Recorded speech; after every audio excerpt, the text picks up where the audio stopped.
First of all, before even Allah Azza wa Jal sent him to this world, Prophet Ibrahim alayhi salam, one of the greatest prophets, he prayed to Allah Azza wa Jal to give mankind, the last prophet, certain qualities. And those qualities was about the educational vision of that particular prophet.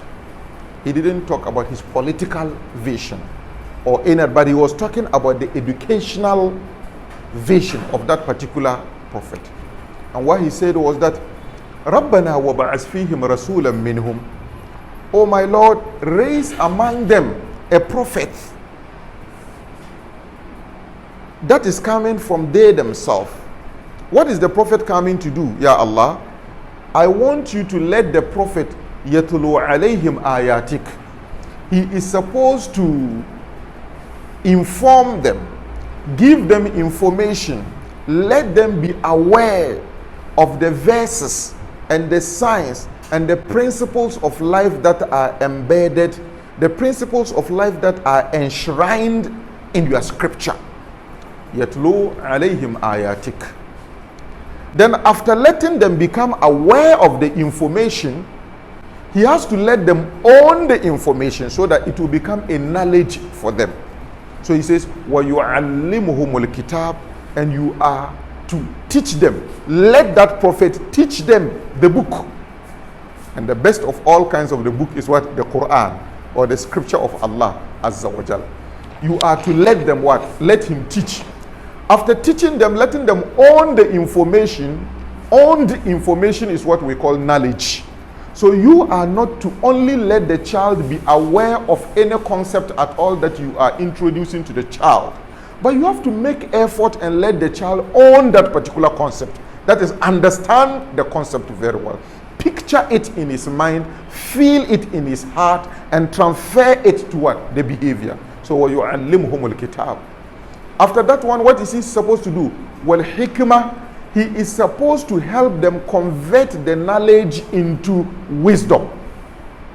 Any knowledge that is perfectly understood, to let a perception formed in the mind and in the heart come closer as the same as the reality, then that knowledge becomes a wisdom. I would say so many things describing something, but somebody just uses only one statement to let you really understand and feel how to own the information and then make practical use of the information. You can actualize that particular information. The process towards the actualization of information and understanding it so as for us to come closer to the reality. You are not supposed to stop at only letting the child own the information, but making use of the information in order to achieve the purpose of his or her creation. That is wisdom. You are supposed to understand the ahkams, the wisdom from the Quran, in order to put it into what? Practice. Wal hikmah. Then the Quran continues to say, well, you say key him. As a Muslim teacher, you are not supposed to only give the information and struggle to let them own the information, get knowledge, then let them know how to put the information into practice. That is, let them get wisdom out of that one. But as they put into practice, you are supposed to help your student refine the practice.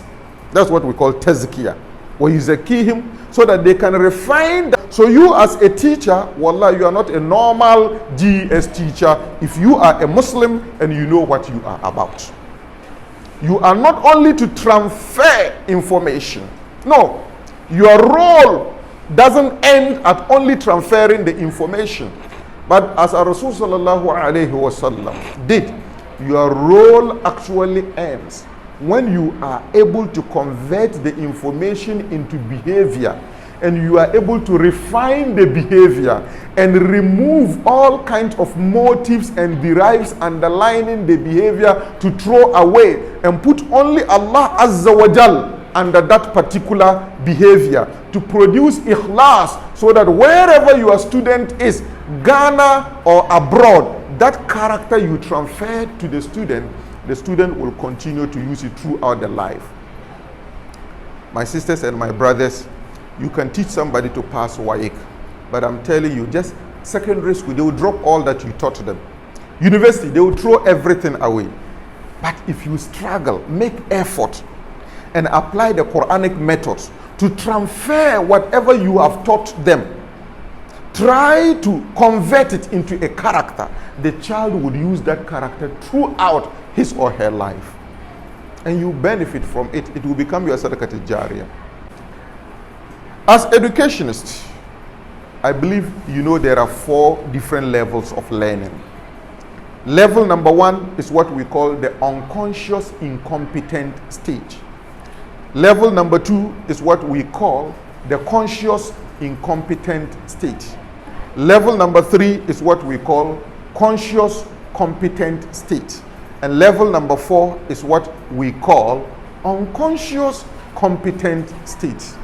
So you as teachers, you definitely, at least, you need to let your children come to the level of conscious competent state.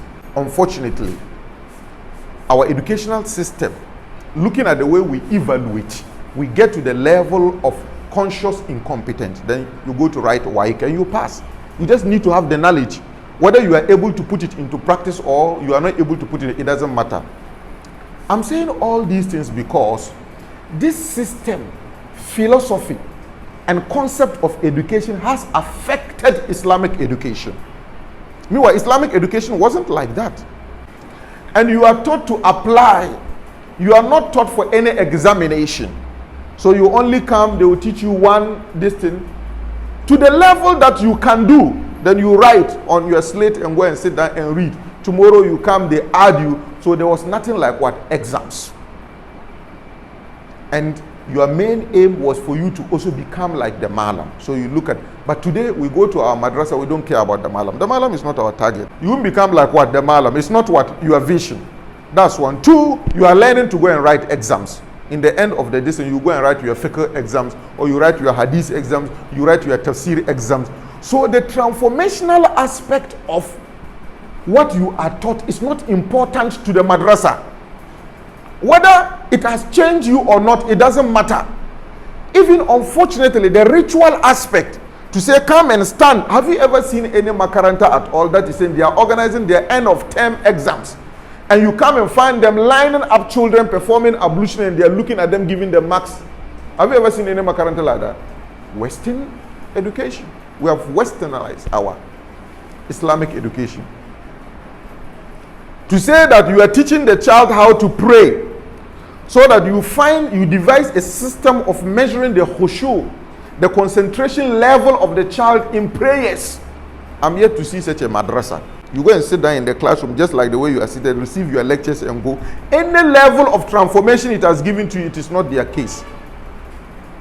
Whether you are still the fornicator, it is not their case. You are still the liar, it is not their distance. You will still get your PhD. They can know you to be a liar or even a thief, but you still get Your PhD. That will not block you from getting Your PhD. May Allah Azza wa Jal have mercy on us. So I want you to take note of these particular stages. Tilawa, yatlu alayhim ayatik. Ta'lim, making sure the child get the information and own it. Memorize it, understand it, own it, paraphrase it, and synthesize something out of that. Let it react with old information within it and bring something unique out of that one. Then also affect its behavior, the behavior of the child.